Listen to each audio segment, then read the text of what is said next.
ساتھ بولیں یہ کسی دنیا دار کی محفل نہیں ہے اور آپ کسی عام جگہ پر نہیں آئے ہیں، بلکہ دادا مخدوم شاہ پیر رحمت اللہ تعالی علیہ کے مزار پر آئے ہیں۔ کسی عام شخصیت کا مزار مبارک نہیں ہے، بلکہ اللہ کے ولی کا مزار مبارک ہے، اور اللہ کے ولی کے مزار مبارک پر وہی آیا کرتا ہے جن کو اللہ کے ولی بلایا کرتے ہیں۔ سر ایک بار اور زور سے بولے سبحان اللہ، زور سے بولے سبحان اللہ، بیداری کے ساتھ بولیں۔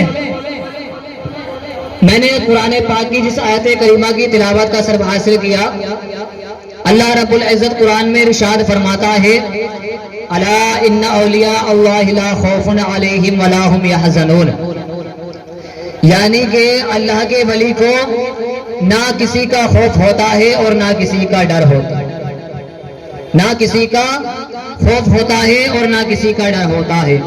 دیکھیے حضرات، میں آپ کا زیادہ ٹائم نہیں لوں گا کیونکہ ٹائم بھی کم ہے، بس چند منٹ انشاءاللہ آپ کے سامنے حاضر رہوں گا، اس لیے حوصلہ برداری کرتے رہیں۔ اللہ رب العزت کیا فرما رہا ہے کہ اللہ کے ولی کو نہ کسی کا خوف ہوتا ہے اور نہ کسی کا ڈر ہوتا ہے۔ اس سے پتہ کیا چلا کہ اللہ کے ولی کو کسی دنیا دار کا خوف نہیں ہے، اللہ کے ولی کو کسی دنیا دار کا ڈر نہیں ہے، بلکہ اگر دل میں خوف ہے تو وہ خوف خدا ہے، اور اگر عشق ہے تو عشق مصطفیٰ ہے۔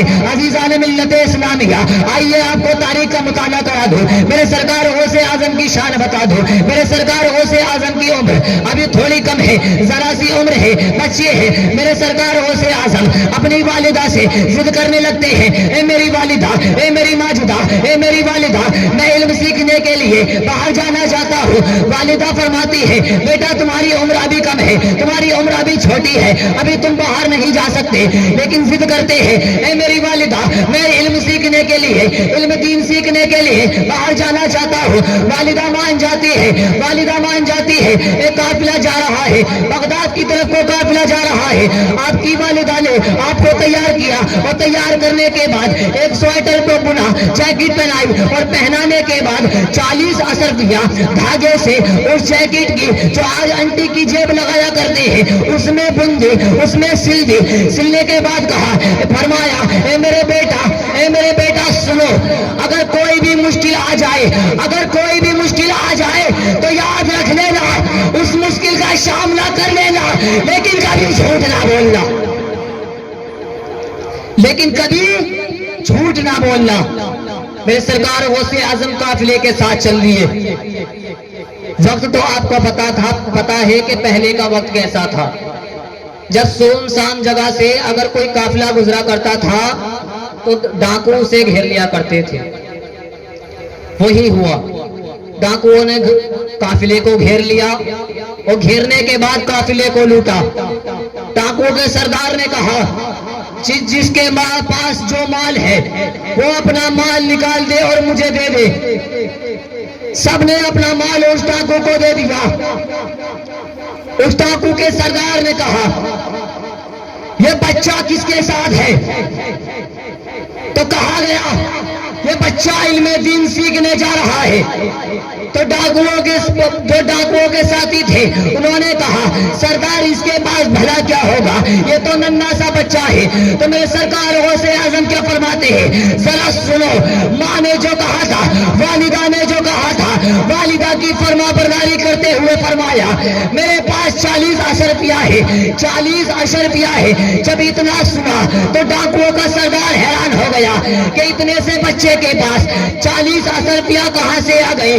تو کہنے لگا اے بیٹا تیرے پاس 40 اشر روپیہ کہاں سے آئے؟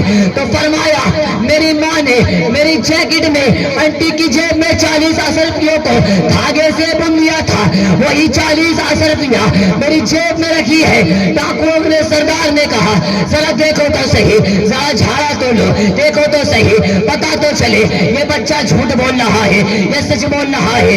لوگوں نے جھاڑا لینا شروع کیا، جب جیکٹ کو اتارا اور دیکھا اس دھاگے کی سلائی کو ادھیڑا اور ادھیڑنے کے بعد دیکھا کہ اس میں 40 اشرفیاں رکھی ہے، تو ڈاکوؤں کے سردار نے کہا اے بیٹا بتا تو صحیح، تو اپنے مال کو بچانے کے لیے جھوٹ بھی تو بول سکتا تھا، یہ بھی تو کہہ سکتا تھا کہ میرے پاس کچھ نہیں ہے، میں کسی کو میرے پاس کچھ نہیں ہے۔ تو میرے سرکار غوث اعظم نے فرمایا میری والدہ نے کہا تھا کہ جب تم پر کوئی پریشانی آئے کوئی مشکلات آئے تو یاد رکھ لینا جان داؤں پر لگا دینا، لیکن کبھی جھوٹ نہ بولنا، کبھی جھوٹ نہ بولنا۔ والدہ کی نصیحت کو یاد کرتے ہوئے اور والدہ کی فرما برداری کرتے ہوئے اشرفیوں کو دینا مناسب سمجھا، لیکن جھوٹ بولنا مناسب نہیں سمجھا۔ میرے سرکار غوث اعظم کی شان ہے۔ اس سردار نے کہا کہ بیٹا تو چاہتا تو جھوٹ بول سکتا تھا لیکن جھوٹ نہیں بولا۔ تو میرے سرکار غوث اعظم فرماتے ہیں میری والدہ نے کہا تھا جھوٹ نہ بولنا، اسی لیے میں نے جھوٹ نہیں بولا۔ تو اس سردار نے کہا قافلوں کے اس ڈاکوؤں کے سردار نے کہا سر کو جھکا لیا اور جھکانے کے بعد قدموں میں گر گیا اور کہنے لگا اعلان کر دیا کہ جس سے جو مال لیا ہے وہ واپس کر دیا جائے۔ آج سے میں بھی مسلمان ہوں اور اگر تم میرے ساتھ ہو تو تم بھی نبی کا کلمہ پڑھ کر دین اسلام میں داخل ہو کر مسلمان ہو۔ یہ سچائی ہے۔ خوف کس کا ہے؟ صرف خدا کا خوف ہے، دنیا دار کا خوف نہیں ہے۔ کس لیے؟ کیونکہ قرآن مجید میں اللہ رب العزت نے فرمایا الا ان اولیاء اللہ لا خوف علیہم ولا هم یحزنون۔ اللہ کے ولی کو نہ کسی کا خوف ہوتا ہے اور نہ کسی کا ڈر ہوتا ہے۔ اسی لیے میرے سرکار غوث اعظم کا واقعہ جب یہ پیش آیا تو پتہ یہ چلا کہ اگر دل میں خوف خدا اور عشق مصطفیٰ بیٹھا لو گے تو تمہیں دیکھ کر دوسرے لوگ بھی کامیاب ہونے لگے، تمہیں دیکھ کر تمہارے نقش قدم پر دوسرے لوگ بھی چلنے لگے گے۔ میرے سرکار غوث اعظم کی شان تو یہ ہے کہ آپ پیدائشی ولی ہیں۔ معراج کی رات ہے، جبریل امی کے ساتھ میرے آقا عرش بری پر پہنچے۔ پہنچنے کے بعد حضرت جبریل نے فرمایا عرض کی آقا اب اس سے آگے میں نہیں جا سکتا، اس سے آگے میں نہیں جا سکتا۔ تو میرے آقا فرماتے ہیں جبریل کیوں؟ تو حضرت جبریل عرض کرتے ہیں آقا اگر میں اس سے آگے گیا تو جل کر راکھ ہو جاؤں گا، اگر اس سے آگے گیا تو جل کر راکھ ہو جاؤں گا۔ آقا معاف کریں آگے کا راستہ طے آپ خود کر لیں۔ میرے آقا کے لیے تنہا چل رہے ہیں، پہنچ گئے عرش بری پر پہنچ گئے اور پہنچنے کے بعد جب آگے چلے تو دیکھا ایک نوجوان کھڑا ہوا ہے، ایک نوجوان کھڑا ہے۔ جب میرے آقا اس کے قریب پہنچے تو اس نوجوان نے اپنی شاخوں کو، اپنے کاندھوں کو، اپنی گردن کو اتنا جھکایا، اتنا جھکایا، اتنا جھکایا کہ میرے آقا کے قدم مبارک کو اپنے کاندھوں پر اور اپنی گردن پر لے لیا اور میرے آقا نے اپنے قدم مبارک اس نوجوان کی گردن پر رکھنے کے بعد آگے کا راستہ طے کیا۔ معراج کی رات میرے آقا جب واپس لوٹے اور لوٹتے سبھی اللہ رب العزت سے فرض فرمایا اے مولا ذرا بتا تو صحیح وہ نوجوان کون تھا جہاں پر جبریل امی فرشتوں کے سردار نے آنے سے منع کر دیا تھا، لیکن میں نے اس جگہ پر ایک نوجوان کو دیکھا۔ اے مولا بتا تو صحیح وہ نوجوان کون تھا؟ تو اللہ رب العزت ارشاد فرماتا ہے اے میرے محبوب سنو، وہ نوجوان کوئی اور نہیں تھا بلکہ تمہاری آل میں سے تھا، تمہارا نواسا تھا جس کا نام عبد القادر ہوگا، اور وہ جب دنیا میں جائے گا تو ولیوں کا سردار ہوگا۔ کہ میرے سرکار غوث اعظم کی شان ہے کہ ولایت آپ کو دنیا میں آنے سے پہلے مل گئی، میرے آقا واپس لوٹے اور لوٹنے کے بعد دوبارہ ملاقات ہوئی، اور جب ملاقات ہوئی تو میرے آقا نے فرمایا عبد القادر تو نے میرا قدم اپنی گردن پر لیا ہے، اپنے کاندھوں پر لیا ہے، عبد القادر جا، میری دعا ہے کہ جب تو دنیا میں آئے گا تو تیرا قدم سارے ولیوں کی گردنوں پر ہوگا۔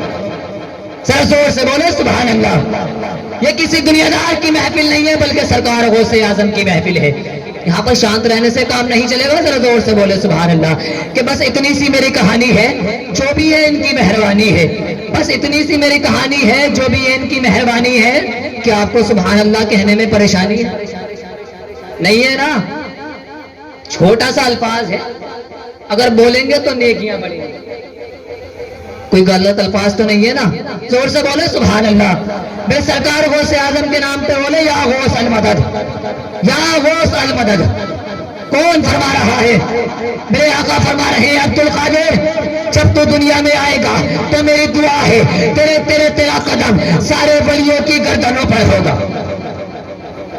میرے آقا نے فرمایا سرکار غوث اعظم، اور تمہیں بتا دوں کہ میرے سرکار غوث اعظم دعا کر رہے ہیں، فرما رہے ہیں اے مولا تو نے میرے نانا جان کو نبیوں کا سردار بنا کر بھیجا، رحمت للعالمین بنا کر بھیجا۔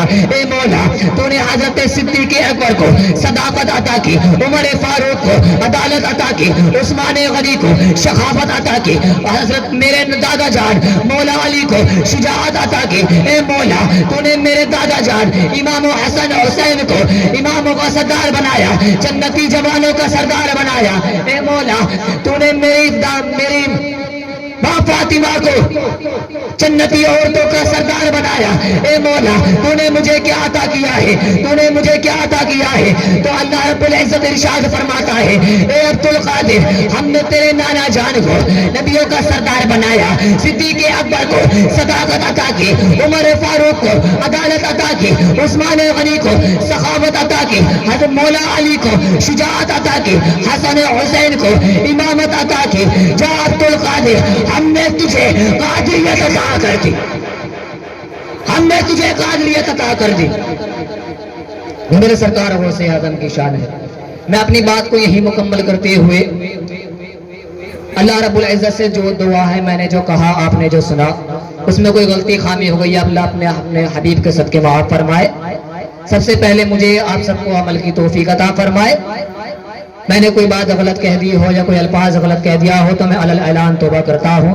استغفر اللہ من کل ذنب و اتوب الیہ۔ ایک بار کلمہ طیبہ کا فرض کر دے لا الہ الا اللہ محمد رسول اللہ صلی اللہ تعالی علیہ وسلم۔